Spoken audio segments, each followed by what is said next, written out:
The ballroom glittered like a jewelry box turned inside out. Crystal chandeliers threw fractured light across marble floors, and everyone who mattered in Beverly Hills had shown up to watch Charles Rains divide his empire. I stood near the back wall, nursing sparkling water while my brothers preened at the front table. Lenny straightened his custom tux for the 5th time. Mark checked his Rolex against the wall clock as if seconds mattered when you were about to inherit millions.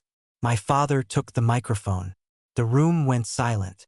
"Tonight marks a new chapter for Rains Industries," he began, his voice carrying that boardroom authority that made shareholders fall in line.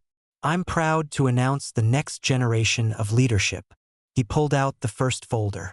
"Lenny, you'll head our Miami operations. The beachfront estate and a $36 million portfolio come with it." Applause erupted. Lenny stood, waved like he'd won an Oscar. "Mark, Austin is yours. Same package, the house on the lake, the full stake in our Southwest division, $36 million. More applause. Mark's smile could have powered the city. Then my father's eyes found me. The temperature in the room seemed to drop. "And my youngest," he said, the word dripping with something between pity and disgust. "The one who chose dirt roads and sick animals over family legacy." Someone laughed nervously. Others shifted in their seats. "You're trash," he said simply, like he was stating the weather. "You get nothing." The room erupted, not in shock, but in approval. They clapped. They actually clapped, like this public humiliation was the evening's entertainment. I set down my glass and walked toward the exit. I made it 3 steps past the double doors before a hand caught my elbow. "Miss Rains, please wait." Harold Bergman stood there in his usual gray suit, looking every bit the 60-year-old attorney who'd handled our family's legal affairs since before I was born. His face carried an urgency I'd never seen before. "I'm done here, Harold," I said, trying to keep my voice steady. "There's nothing left for me." "Actually, there is."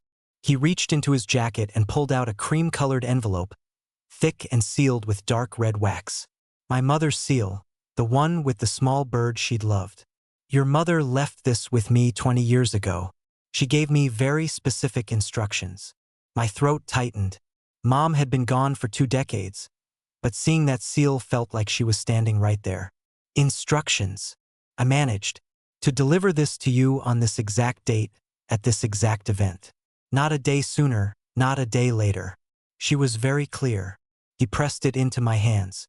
"She said you'd need it tonight more than any other night of your life." The envelope felt heavier than paper should. I turned it over, saw my name written in Mom's flowing script. My fingers trembled as I broke the seal. Inside was a letter, but also something else. A flash drive, several folded documents, and what looked like photographs. "I suggest you read it somewhere private," Harold said quietly, glancing back toward the ballroom where laughter and champagne toasts continued. "And Miss Rains? Your mother was the smartest woman I ever knew. Trust what she left you." He walked away before I could ask anything else. I found an empty conference room down the hall, locked the door, and sat at the long table. The letter was dated exactly 20 years ago, just weeks before Mom died. My hands shook as I unfolded it. "My dearest girl, if you're reading this, then Charles has finally shown his true colors. I knew he would. I knew he'd wait until you were old enough to witness it, old enough for the humiliation to really cut deep. That's who he is. I need you to know something. I didn't die of heart failure. I was poisoned. Slowly, methodically, over 18 months. I have the proof, doctor's notes, toxicology reports that were buried, audio recordings I made when I started to suspect. It's all on the flash drive. My vision blurred. I had to stop reading, had to breathe. Poisoned. Mom was poisoned. I forced myself to continue. But that's not why I've waited until now to tell you. The real reason is what I discovered in my final months, when I knew my time was running short. Charles's empire. Everything you just watched him divide between your brothers. It's built on a lie. The patents that launched Rains Industries, they belonged to my father, your grandfather William. Charles stole them after we married, filed them under shell companies, then systematically erased William's name from every record. When my father confronted him, Charles destroyed his reputation, his business, his life. Papa died broke and broken while Charles got rich off his work. I have proof of all of it. Every forged signature, every backdated contract, every payment to silence witnesses. It's in the documents with this letter. My chest felt tight. I spread the papers across the table. Contracts with my grandfather's name crossed out and Charles's name written over it. Financial transfers, confidential memos discussing how to handle the William problem. I couldn't act while I was alive.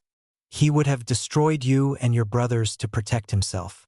But now, 20 years later, the statute of limitations on fraud is gone. The civil liability window is closed. But criminal charges? Those never expire, especially for murder. The flash drive has everything. Audio of Charles discussing my treatment with Dr. Morrison, who he paid to administer what he called cardiac medication. Bank transfers for those payments. Morrison recorded their conversations as insurance. He gave me copies before he disappeared. You're reading this because you chose a different path. You have compassion, integrity, the strength I tried to give you. Your brothers worship Charles, become him. Only you can do what needs to be done. Use this truth, sweetheart. Not for revenge, but for justice. For Grandpa William. For me. For everyone Charles crushed on his way up. I love you. I always did. And I'm so proud of who you became. Mom. I sat there in the empty conference room, papers scattered around me, and let myself cry for the first time in years. Not because my father had humiliated me tonight, but because my mother had known it would happen and had given me exactly what I needed to fight back. The flash drive felt warm in my palm. Outside the door, the party continued. Everyone celebrating a legacy built on lies and murder. I wiped my face, gathered the documents, and stood up. This wasn't over. It was just beginning. I drove through the night, leaving Beverly Hills in my rearview mirror. The city lights faded into desert darkness as I headed back to Phoenix, back to the life I'd built far from the rain's name and everything it represented. My clinic sat on 5 acres outside the city limits, a converted ranch house with kennels I'd built myself and a small surgical suite that had cost every dollar I'd saved over 10 years. The sign out front read, Desert Hearts Animal Clinic, in faded blue paint. No mention of rains, no family money involved. I pulled into the gravel lot at 3 in the morning. The security light flickered on, illuminating the donation jar by the door where people left whatever they could afford. Sometimes it was empty. Sometimes there'd be $20 and a thank you note. I'd never turned away an animal because someone couldn't pay.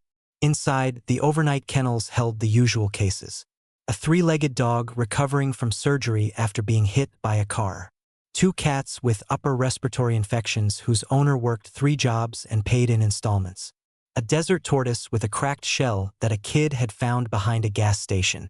This was my inheritance from Mom, not money or property, but the lesson she'd taught me when I was 8 years old. She'd found me crying in the garden after my father had thrown out a stray cat I'd been feeding. Weak people need to help weaker things to feel strong, he'd said. Strong people don't waste time on trash. Mom had knelt beside me, dirt on her gardening gloves, and said something I never forgot. The measure of a person isn't what they take, it's what they give when no one's watching. Remember that. I'd remembered.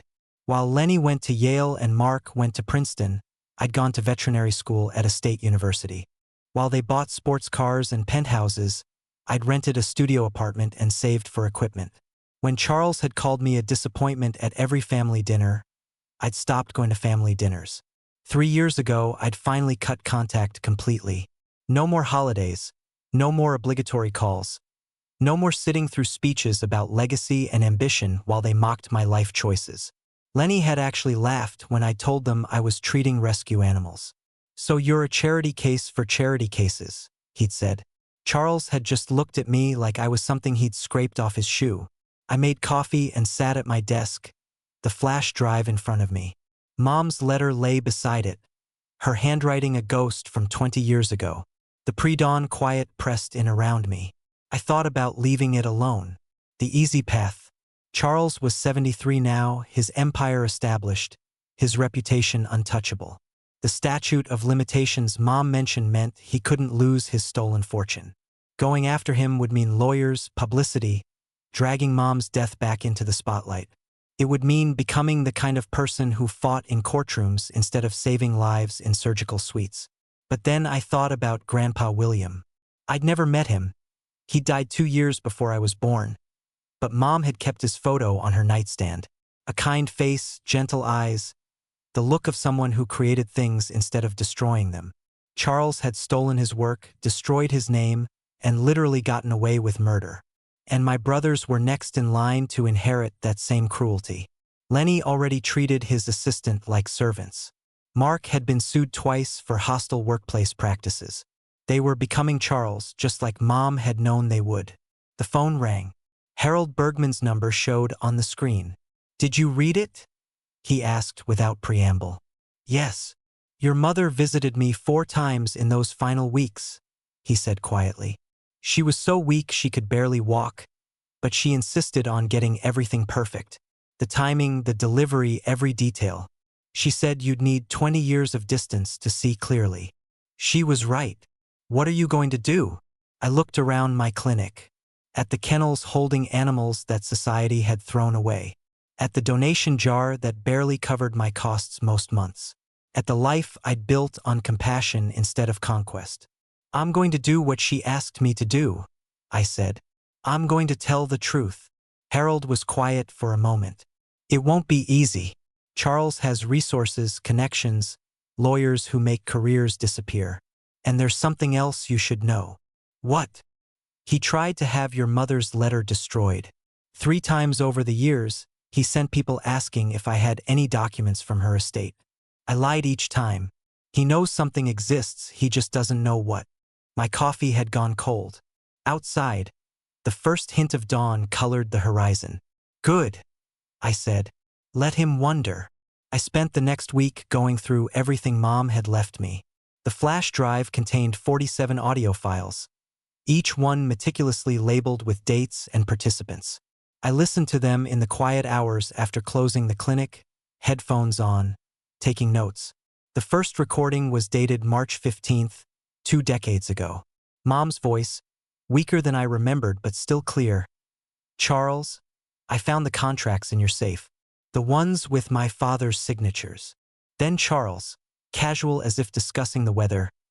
"Vivian, your father was a dreamer. Dreamers don't build empires. I took his ideas and made them reality. He should be grateful. You destroyed him. I freed him from the burden of success. Some people aren't built for it." I had to pause the recording, my hands shaking too much to take notes. The later files were worse. Dr. Morrison's voice appeared in several, discussing dosages and timelines. "The digoxin needs to be increased slowly," he said in one. "Too fast and there'll be questions. We want it to look like cardiac decline." Charles, "How long?" Morrison, 6 months, maybe 8. "It'll appear natural." Charles, "Make it 6. I threw up in the clinic bathroom after that one. But the documents were what really mattered for prosecution. Mom had copies of the original patents filed by Grandpa William in 1987. Then the revised versions filed by Charles 6 months later through a shell company in Delaware. The signatures didn't match, even I could see that. But back then, with William's reputation already destroyed and no resources to fight, no one had looked closely. Financial records showed payments from Charles's personal accounts to William's business partners, buying their silence. Emails from 2003 discussing how to eliminate the narrative if William's name ever resurfaced. Legal memos about statute of limitations and how to structure the theft to avoid criminal exposure. Mom had been a molecular biologist before she married Charles. She'd understood exactly what evidence would matter, what would stand up in court, what couldn't be explained away. Harold connected me with a federal prosecutor named Sarah Chen, who specialized in corporate fraud and cold cases. We met at a coffee shop in downtown Phoenix, far from anywhere the Rain's name carried weight. She was younger than I expected, maybe 40, with sharp eyes that missed nothing. I slid the folder across the table. "This is everything my mother collected before she died," I said. "Patent theft, fraud, conspiracy, and murder." Sarah spent an hour going through the documents without speaking. She plugged in the flash drive and listened to 3 audio files with headphones. When she finally looked up, her expression was unreadable. "This is solid," she said. "The audio alone would be enough for murder charges, but the financial trail and the patent fraud give us multiple angles. The Dr. Morrison, do you know where he is? Mom wrote that he disappeared. Harold thinks Charles paid him off and sent him somewhere quiet. We'll find him. People always think they can hide, but digital footprints don't disappear." She closed the folder. "I need to be honest with you about what this means. Your father has significant resources. His legal team will fight every step. The trial will be public, brutal. They'll attack your mother's credibility, claim the recordings are fabricated, drag your family through every news cycle for months. I know. Your brothers will likely be investigated too. If they benefited from the stolen patents, if they knew about any of this, they could face charges. They deserve to be investigated." Sarah studied me for a long moment. "Most people in your position would take a settlement. Charles's lawyers will offer you millions to make this go away quietly. They probably already have a number in mind.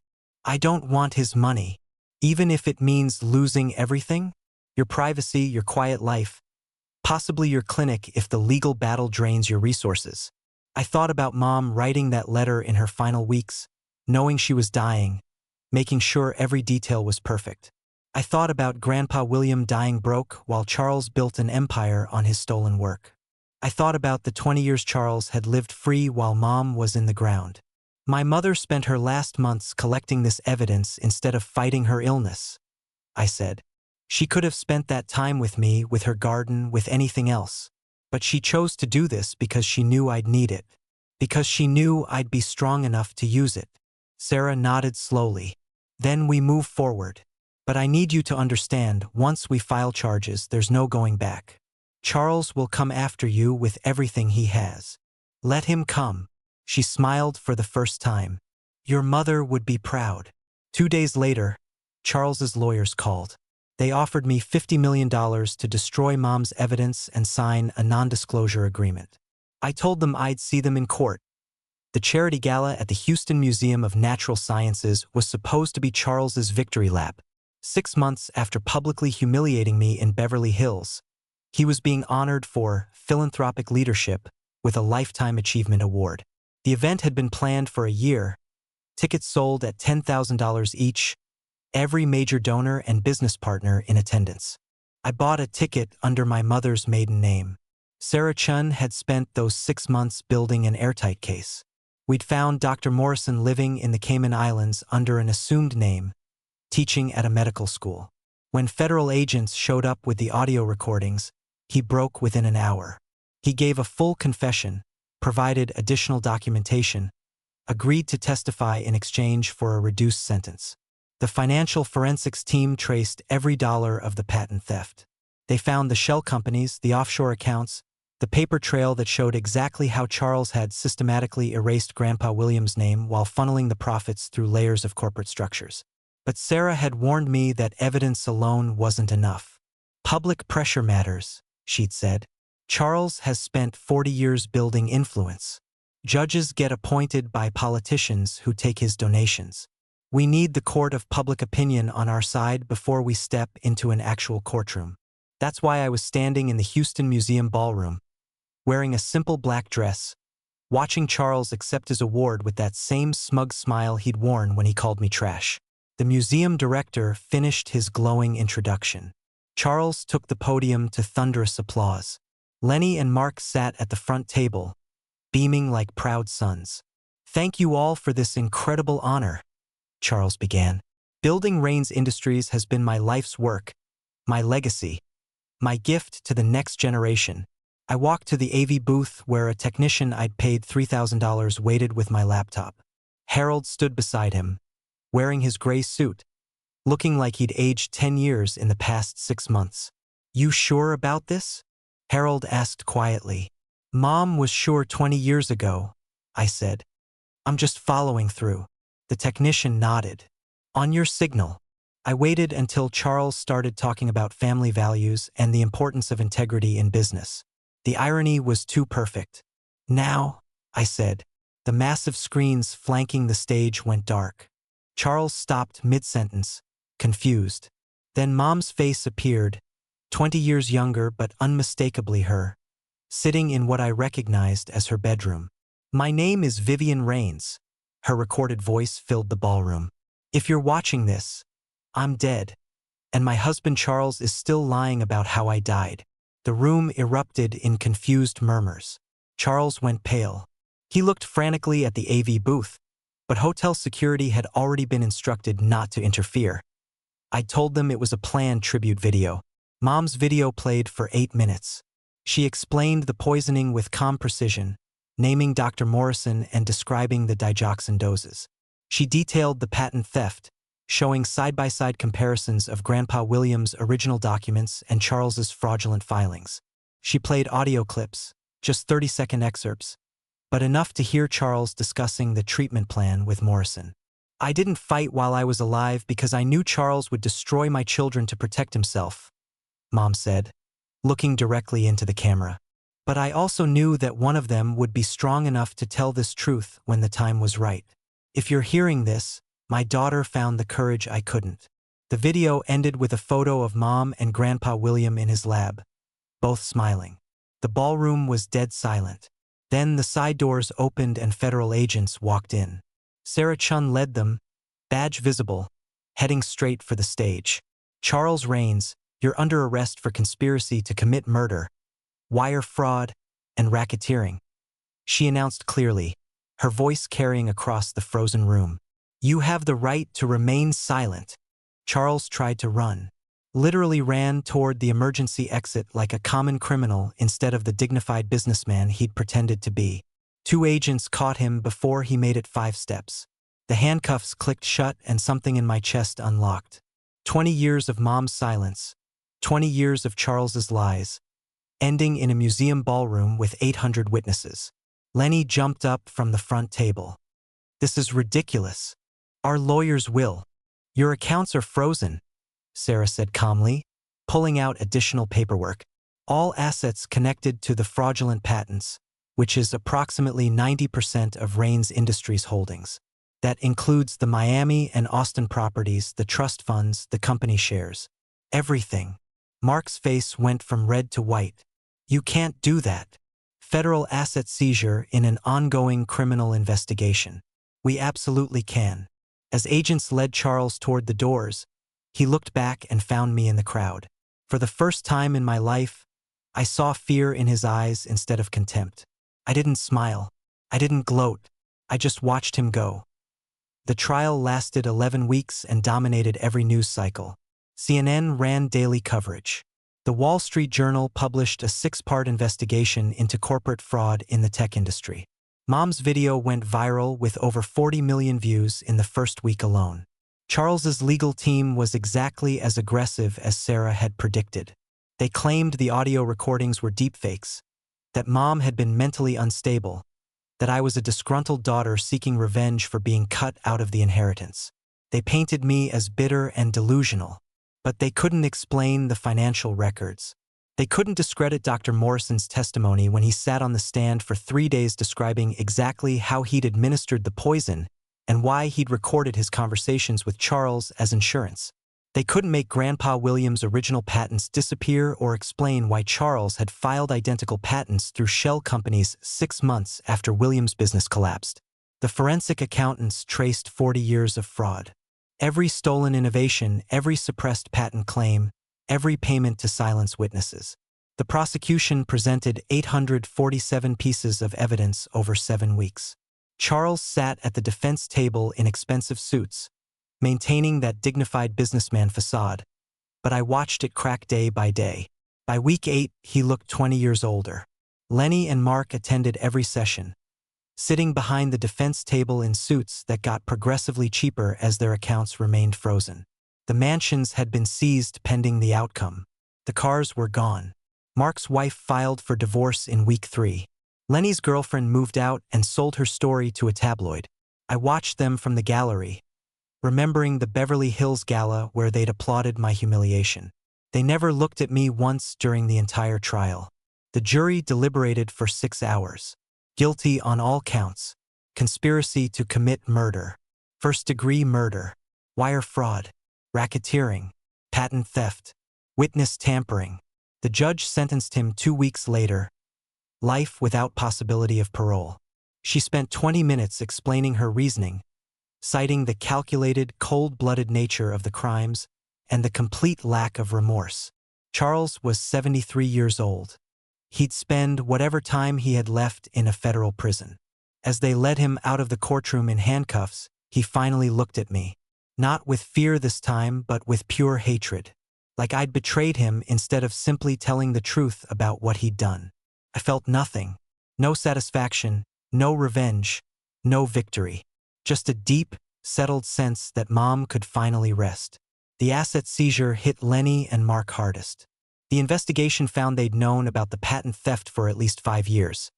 Internal emails showed them discussing how to maintain the narrative if questions ever arose. They weren't charged criminally, but every asset connected to the fraudulent patents was confiscated.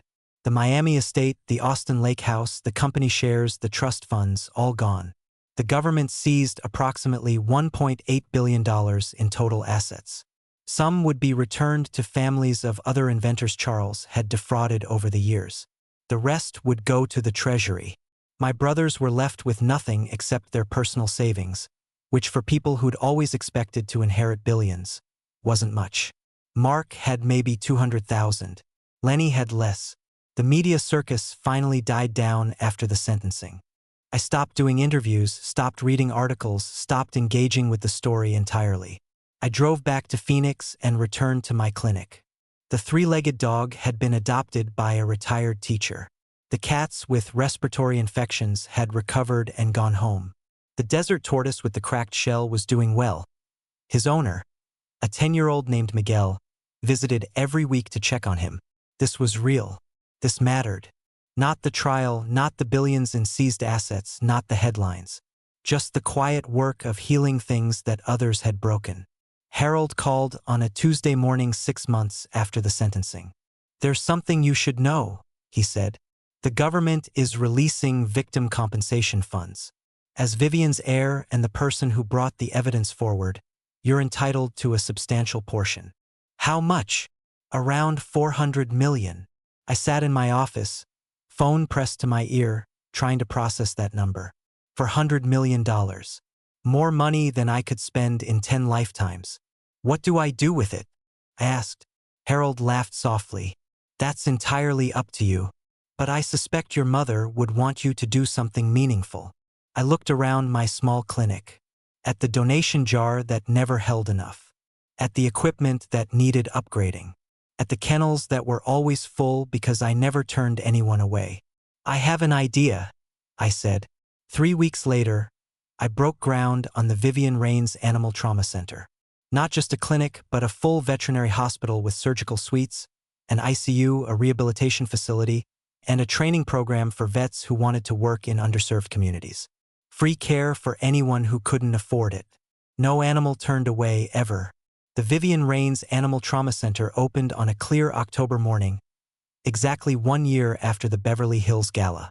The facility sprawled across 15 acres, all glass and light, with kennels visible from the waiting room so people could see their animals even during treatment. Mom's photo hung in the lobby. Not the formal portrait from Charles's house, but the one from Grandpa William's lab where she was laughing, wearing a white coat, holding a beaker like it contained magic. We'd hired 23 staff members. Surgeons, techs, rehabilitation specialists, even a grief counselor for families dealing with loss. Every single person understood the mission. No animal left behind because of money. I was doing morning rounds when the receptionist called. "Someone here to see you. Says his name is Lenny." My brother stood in the lobby wearing jeans and a faded polo shirt, clothes I'd never seen him in before. He'd lost weight. His hair needed cutting. He looked like someone who'd spent a year learning what real life cost. "I need a job," he said without preamble. "Any job. Cleaning kennels, whatever you have." I studied him. No smirk, no condescension, just exhaustion and something that might have been humility. "Why here?" "Because it's the only place that would mean something." He looked at Mom's photo. "I was wrong. About everything. About you, about what matters. I can't fix what I did, but I can start somewhere. I thought about that night in Beverly Hills, about him applauding while Charles called me trash. I thought about all the years of mockery, all the dismissive comments about my choices. But I also thought about Mom's letter and what she'd really left me. Not evidence or money, but the example of choosing compassion over cruelty. Kennels need cleaning, I said. 6 a.m. start time. Minimum wage. Relief washed over his face. Thank you. He walked toward the back, and I returned to my rounds. Outside the windows, the desert stretched endlessly under clear sky. Mom's center would help thousands of animals. Her truth had brought justice. Her courage had become mine. That was the real inheritance. Not money or property or revenge, but the strength to choose the harder, better path, and the grace to offer that same choice to others.